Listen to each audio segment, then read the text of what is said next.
Yes, welcome student. You are watching Avinash Academy and I am Avinash Gupta. तो आज हम लोग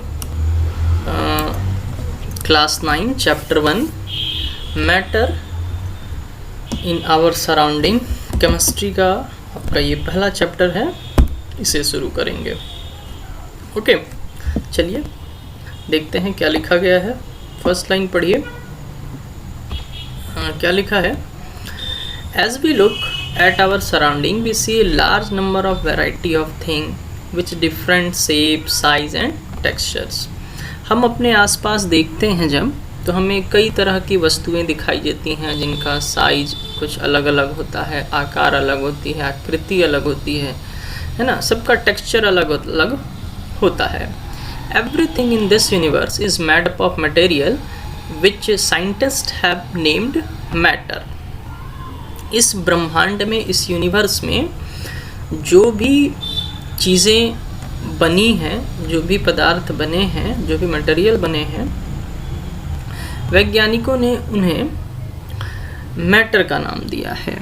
ठीक है। द एयर वी ब्रीथ, है ना, जो हवा हम सांस के माध्यम से अंदर लेते हैं।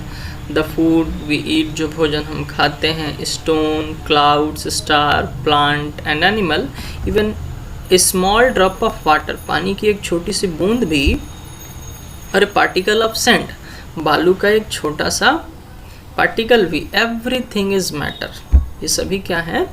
मैटर हैं।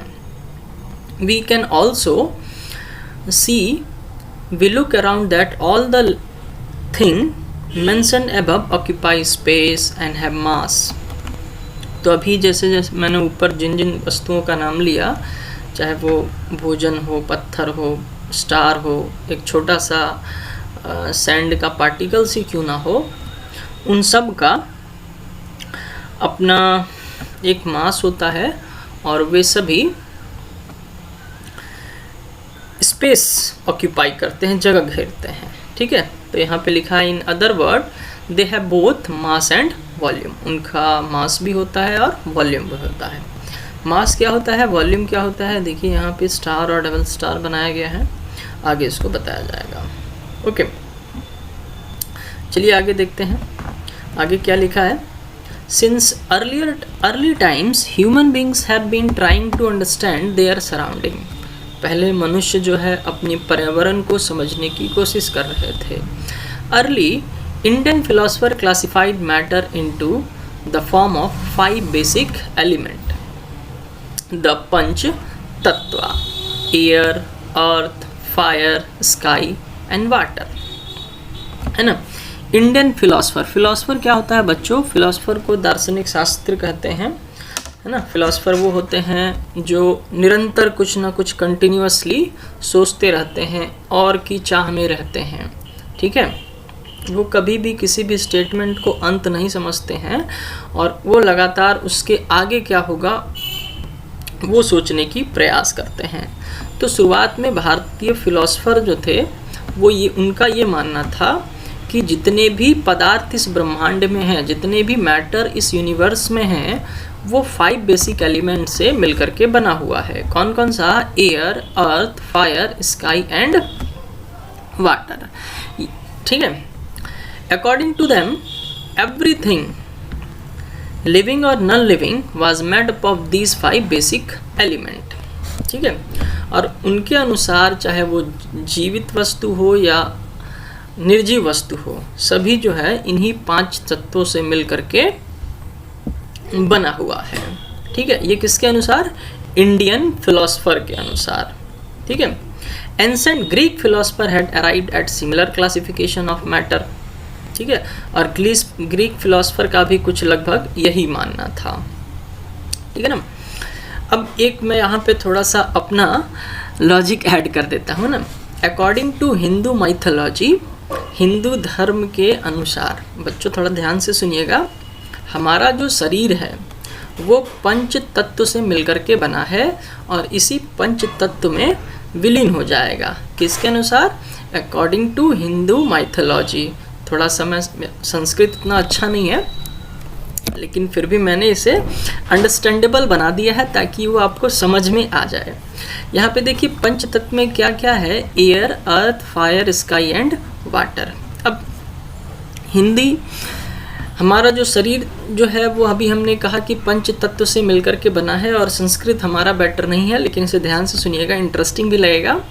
अकॉर्डिंग टू हिंदू माइथोलॉजी हमारा शरीर पंच तत्व से मिलकर के बना है, और वो पंच तत्व कौन कौन से हैं? क्षितिजल पावक गगन समीरा, इन्हीं पंच तत्व बन मिलहि शरीरा। है ना इंटरेस्टिंग? एक बार फिर से मैं रिपीट कर दे रहा हूँ, क्षितिजल पावक गगन समीरा, इन्हीं पंच तत्व बन मिलहि शरीरा। क्षिति है ना, क्षिति का मतलब हो गया अर्थ, जल मतलब वाटर, क्षितिजल, पावक, पावक मीन्स अग्नि, क्षितिजल पावक, गगन, गगन मीन्स आसमान, और समीरा मीन्स वायु।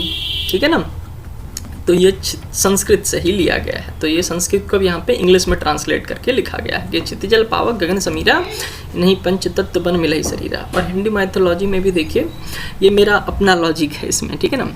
जैसे यदि कोई व्यक्ति मरता है तो मरने के बाद उसके प्राण कहाँ चले गए? आसमान में, ठीक है ना। फिर उसके बाद हम उसे अग्नि में समाहित कर देते हैं, यानी जला देते हैं, तो अग्नि में चला गया कुछ पार्टिकल्स, ठीक है। जलने के बाद जो राख है वो मिट्टी में मिल गया, जलाने के दौरान बहुत सारे गैस प्रोड्यूस हुए वे हवा में चले गए, और अंततः जो अस्थि कलश में हम लोग जो अस्थियाँ लेके जाते हैं उसे किसी पवित्र नदी में यानी पानी में विसर्जित कर देते हैं। तो ये एक हिंदू माइथोलॉजी है, ठीक है ना। तो वही यहाँ पे लिखा गया है, early Indian philosopher classified matter in the form of 5 basic element. तो ये मेरा एक्स्ट्रा ज्ञान था मैटर को लेकर के। ओके, चलिए आगे बढ़ते हैं। Modern day scientists have evolved 2 types of classification of matter based on their physical properties and chemical properties। लेकिन आधुनिक युग के वैज्ञानिक जो है मैटर को 2 टाइप में क्लासिफाइड किए हैं। पहला है फिजिकल प्रॉपर्टी के आधार पे, और दूसरा उसके केमिकल प्रॉपर्टीज के आधार पे। In this chapter we shall learn about matter based on its physical property, chemical except of matter will be taken up in subsequent chapter, ठीक है। चलिए आते हैं फिजिकल प्रॉपर्टी के बारे में पढ़ते हैं। फिजिकल नेचर ऑफ मैटर क्या है? Matter is made up of particles. Matter क्या होते हैं? छोटे छोटे पार्टिकल से मिल करके बने होते हैं। For a long time two school of thought prevailed regarding of the nature of matter. One school believe matter of to be continuous like a block of wood, whereas the other thought the matter was made up of particles like sand. Let us perform an activity decide about the nature of matter। यहाँ पे देखिए कह रहा है कि बहुत लंबे समय तक 2 विद्यालय थे। उस समय गुरुकुल हुआ करता था, अब तो स्कूल हो रहा है ना। पहले तो गुरुकुल था, फिर विद्यालय आया, अब स्कूल बन गया, ठीक है ना। और स्कूल सिस्टम जो है हमारा एक अंग्रेज थी महिला, उनका नाम है एनी बेसेंट, उन्हीं का देन है, ठीक है ना। ये हम भारत कुछ अंग्रेज अच्छा भी करके गए हैं, तो उनमें एनी बेसेंट जो थी, ठीक है ना, एनी बेसेंट का ही देन है स्कूलिंग सिस्टम का।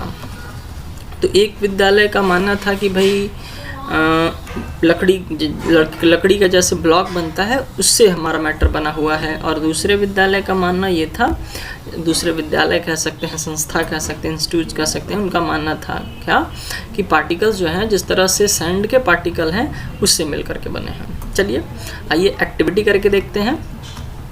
एक्टिविटी 1.1, ठीक है। लिखा क्या गया है? Take a 100 millilitre beaker, fill half the beaker with water and mark the level of water. देखिए, ठीक है। dissolve some salt and sugar with the help of glass rod. Observe any changes in the water level. What do you think has happened to the salt? Where does this disappear? Does the level of water changes? तो देखो बच्चों, यहाँ पे कहा गया है कि एक 100 ml का बीकर ले लीजिए, उसमें आप आधा पानी भर दीजिए, ठीक है। अब जहाँ तक पानी भरा उसमें आप मार्क निशान बना लीजिए, ठीक है ना। अब उसमें चीनी या फिर नमक डाल दीजिए। अब उसे स्टीर करिए, मतलब घोल दीजिए। घोलने के बाद आप क्या पाएंगे? आप क्या देखते हैं? क्या उसका जो आप निशान लगाए थे, क्या पानी उस निशान से ऊपर चला गया है ना? क्या आपको वो चीनी और नमक जो घोले हैं वो दिखाई दे रहा है? ठीक है। तो इसका सॉल्यूशन मैंने पहले से ही लिख रखा है। देखिए यहाँ पे हमें इस एक्टिविटी से हमें क्या ऑब्जर्वेशन मिलता है। इस एक्टिविटी से हमें ऑब्जर्वेशन ये मिलता है कि salt will dissolve in water, है ना। का बीकर लेकर के उस पे आधा बीकर पानी भरें और निशान लगा लीजिए। कोई भी घुल जाने वाली चीज जैसे नमक या शर्करा को कांच की छड़ से घोल दीजिए। आप ध्यान दीजिए कि क्या पानी का लेवल थोड़ा सा बढ़ा, क्या आपको नमक और शर्करा दिख रहा है, आखिर ये गए कहाँ, क्या वाटर के लेवल में कोई चेंज दिख रहा है आपको। हम देखते हैं कि नमक जो है वो पानी में घुल गया है, पानी के लेवल में कोई भी चेंज नहीं हुआ। इससे यह निष्कर्ष निकलता है कि सभी तरह के पदार्थ छोटे छोटे पार्टिकल्स से मिलकर के बने हुए हैं और इन पार्टिकल्स के बीच में स्पेस होता है। ये एक्टिविटी जब हम कर रहे थे तो हमने ये कंसीडर किया कि मैटर जो है वो पार्टिकल्स से मिलकर के ही बने हुए हैं। अब जो नमक है वो पानी में घुल जाएगा। Particles of salt filled in gaps between the particles of water. तो वो नमक कहाँ गए, तो वो नमक जो है पानी के मॉलिक्यूल्स के बीच में खाली गैप्स होते हैं जिनको हम इंटरमॉलिक्यूलर स्पेस कहते हैं या इंटर पार्टिकुलर स्पेस भी कहा जा सकता है, जिसको वॉइड भी कहते हैं। वहाँ पे नमक के पार्टिकल्स चले गए। क्या पूछ रहा था वहाँ पे, उसके पानी में ऊंचाई बढ़ी है, तो no, there is no change in the level of water, ठीक है ना। पानी के लेवल में कोई चेंजेस नहीं हुआ। This activity shows that matter are made up of small particles and there is a space between this particle. Okay, चलिए इसे हम प्रैक्टिकली करके देख लेते हैं। ओके, अब आगे आते हैं। How small are these particles of matter. यहाँ पे अब कह रहा है कि ये पार्टिकल्स कितने छोटे हैं, ठीक है, कितने छोटे हो सकते हैं। तो एक्टिविटी 2 डायरेक्ट यहाँ पे लाया गया है कि एक्टिविटी 2 में है take 2 to 3 crystal of potassium permanganate and dissolve them in 100 milliliter of water. Take out approximately 10 ml of this solution and put it into 90 ml of clear water.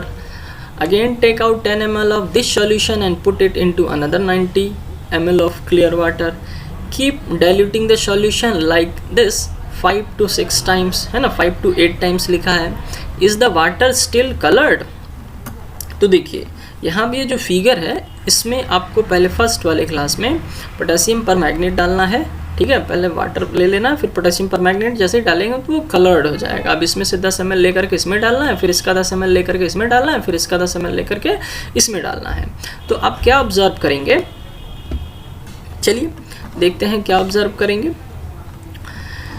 Potassium permanganate and 6 glasses filled with water. Add a few crystals of potassium permanganate in the first glass. Stir it well. We can see that potassium permanganate has given color to the water.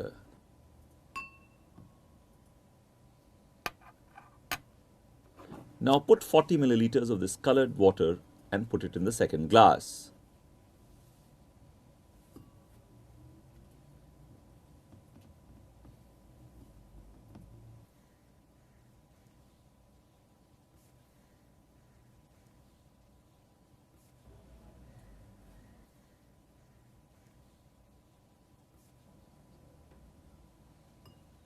We can see that even the second glass has got colored, though to a lesser extent.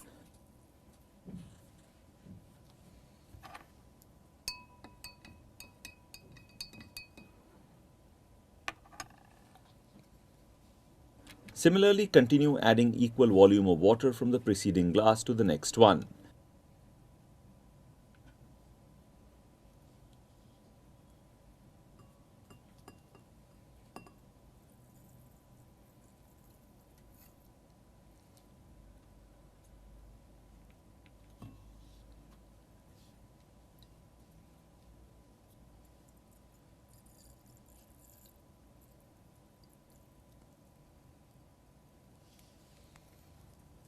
If you see the glasses now, you will see that few potassium permanganate crystals were able to give color to a large amount of water.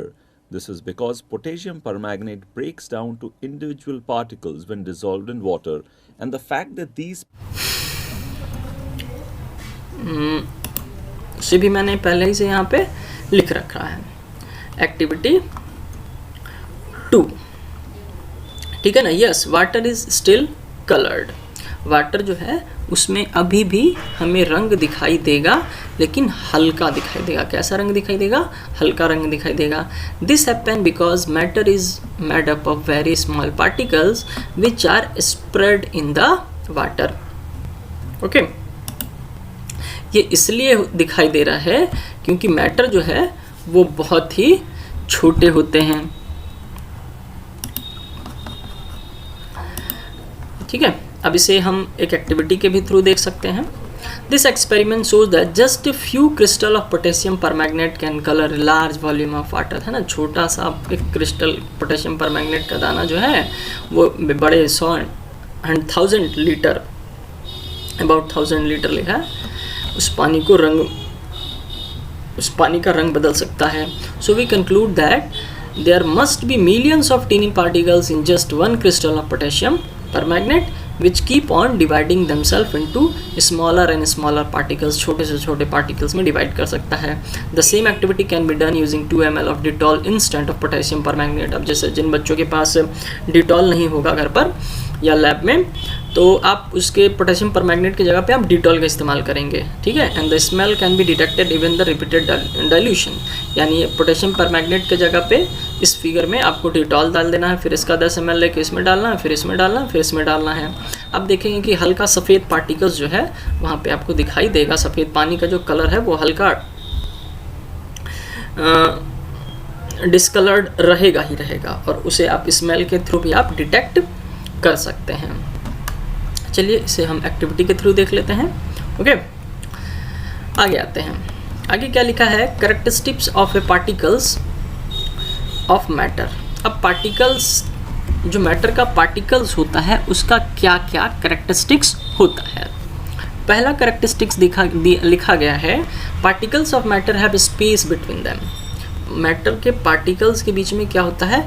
Space, खाली जगह होता है। ठीक है ना।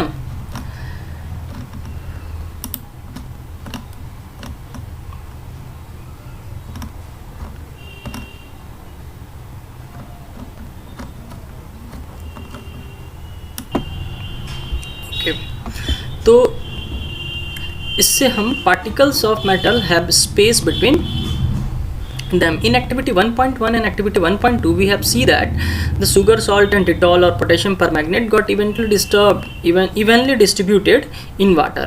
यानी Dettol या potassium permanganate जो था एक्टिविटी 1 और 2 में हमने देखा था, वो पानी के या सॉल्ट या शुगर, पानी के जो पानी के बीच में, पानी के पार्टिकल्स के बीच में जो स्पेस था उसके अंदर चला गया।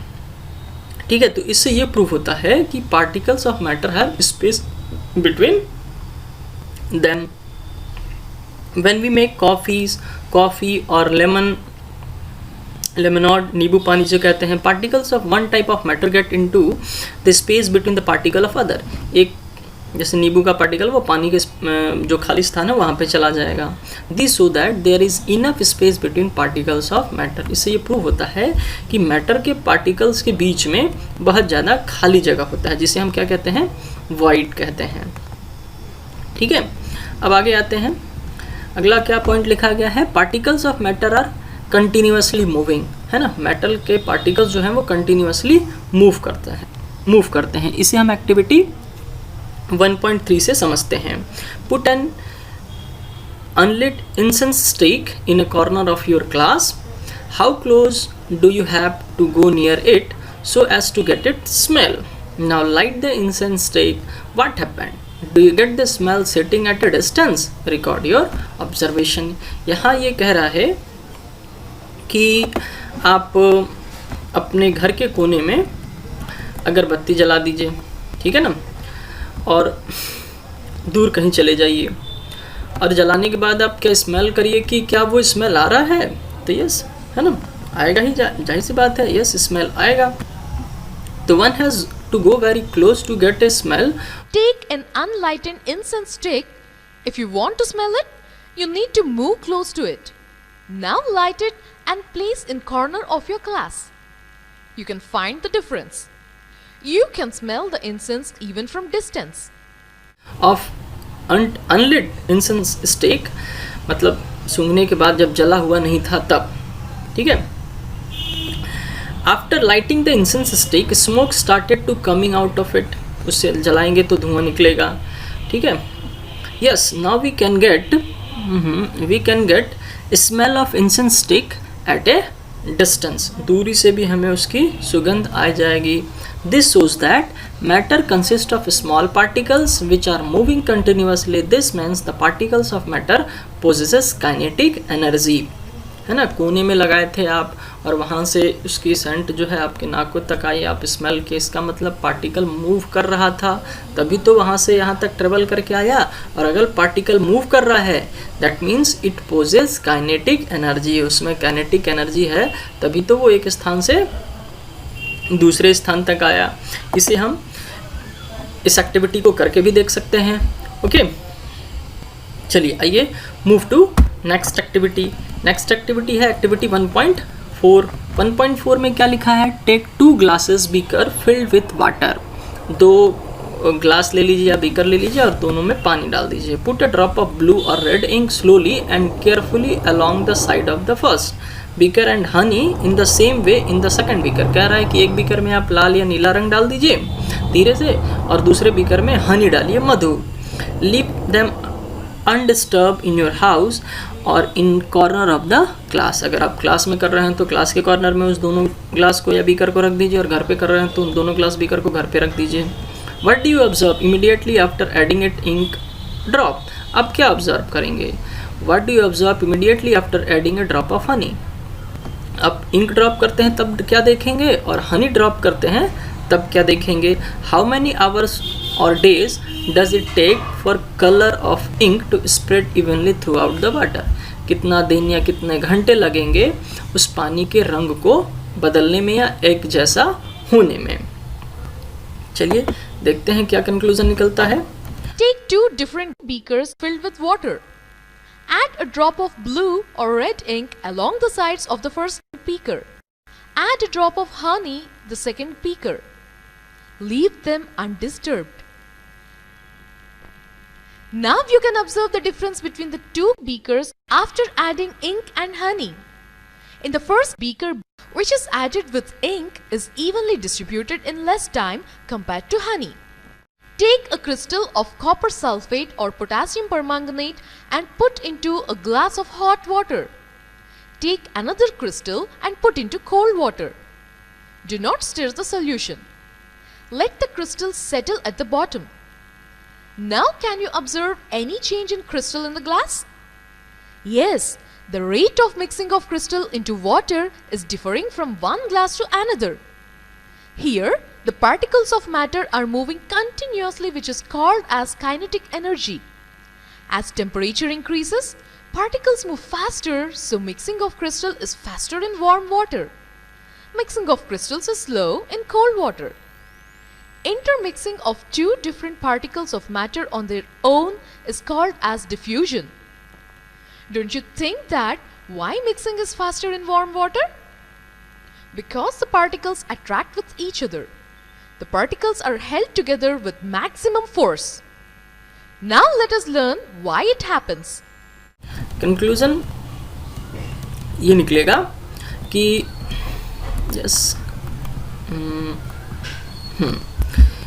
Ink started mixing with water immediately, ठीक है ना। जो इंक डालेंगे वो पानी में इमीडिएटली मिक्स कर जाएगा after adding which is visible in the form of many thread like structure, धागे की तरह स्ट्रक्चर में आपको दिखाई देगा। Honey slowly directed toward bottom of water, और हनी जो है पहले जाकर के स्लोली धीरे नीचे बॉटम में बैठ जाएगा। It take about hour to spread colour of ink throughout the water, और धीरे धीरे थोड़ा ज़्यादा समय लगेगा। दिस हैपन बिकॉज, ऐसा इसलिए होता है, इंक हैज़ अबाउट इक्वल और slightly higher density than that of water. तो इंक का जो डेंसिटी है वाटर का डेंसिटी से अधिक है, so ink are started immediately mixing. तो इंक जो है तुरंत मिक्स करना शुरू कर देगा with water, because particles of matter are moving continuously, है ना, क्योंकि पार्टिकल्स जो है कंटिन्यूसली मूव करते हैं। Density of honey is very high, बहुत ज़्यादा ही होता है देन दैट ऑफ वाटर।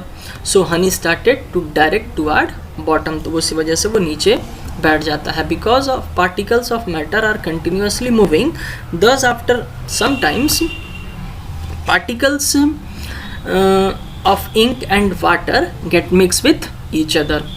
ठीक है ना, इंक और पार्टिकल्स जो है आपस में, इंक और पानी का जो पार्टिकल्स है वो आपस में कुछ देर के बाद मिल जाएंगे, क्योंकि पार्टिकल्स जो है मूव करते रहता है, कंटिन्यूसली मूव करता रहता है, इससे यही प्रूव होता है। ओके, चलिए अब आगे आते हैं। आगे क्या लिखा है, इसे एक्टिविटी 1.4 को हम प्रैक्टिकली करके भी देख लेते हैं। ओके, चलिए आते हैं एक्टिविटी 1.5। एक्टिविटी 1.5 में क्या लिखा गया है, drop A crystal of copper sulfate or potassium permanganate into a glass of hot water and another containing cold water. Do not stir the solution, allow the crystal to settle at the bottom. हमें 2 glass ले लेना है या beaker ले लेना है, उसमें पानी डाल देना है और उसमें एक कॉपर सल्फेट डालें या पोटेशियम परमैंगनेट डालें, और एक जो पानी रहेगा वो गर्म, दूसरा पानी रहेगा वो ठंडा, एक में डालना है और दूसरे में भी डालना है। ठीक है, और उसको बिना हिलाए डुलाए वैसे ही छोड़ देना है। What do you observe just above the solid crystal in the glass? आप जैसे ही solid crystal डालेंगे तो क्या होगा, आप क्या ऑब्जर्व करेंगे? What happen as time passes? समय बीतता जाएगा तो क्या होगा? What does this suggest about the particles of solid and liquid? तो इससे आपके solid और liquid particles के बारे में क्या राय मिलती है? Does the rate of mixing change with temperature? क्या rate of mixing यानी घुलने की जो दर है वो क्या तापमान के साथ बदलेगा? अगर बदलता है why and how, क्यों और कैसे? चलिए इसका जवाब देखते हैं एक्टिविटी 1.5 में। देखिए क्या लिखा गया है, solid crystal start mixing with in the water in the form of thread like structure. Solid crystal thread like structure की तरह पानी में मिलना शुरू कर जाएगा। Coming of thread like structure in cold water is slower then that of in the hot water, है ना। ठंडे पानी में ये जो मिक्सिंग का काम होगा वो थोड़ा स्लो होगा गर्म पानी की तुलना में, यानी गर्म पानी में तेज़ी से मिलेगा।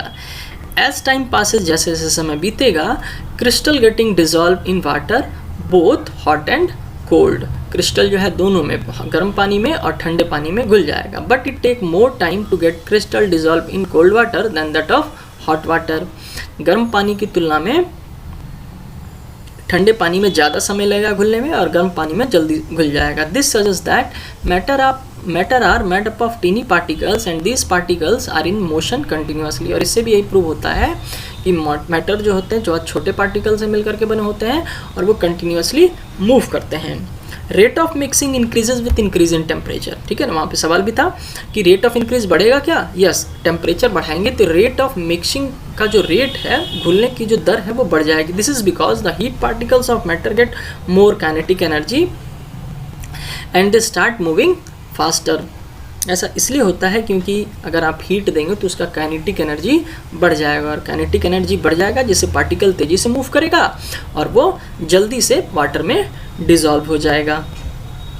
ओके, चलिए आगे देखते हैं एक्टिविटी 1.5 के बाद क्या लिखा गया है।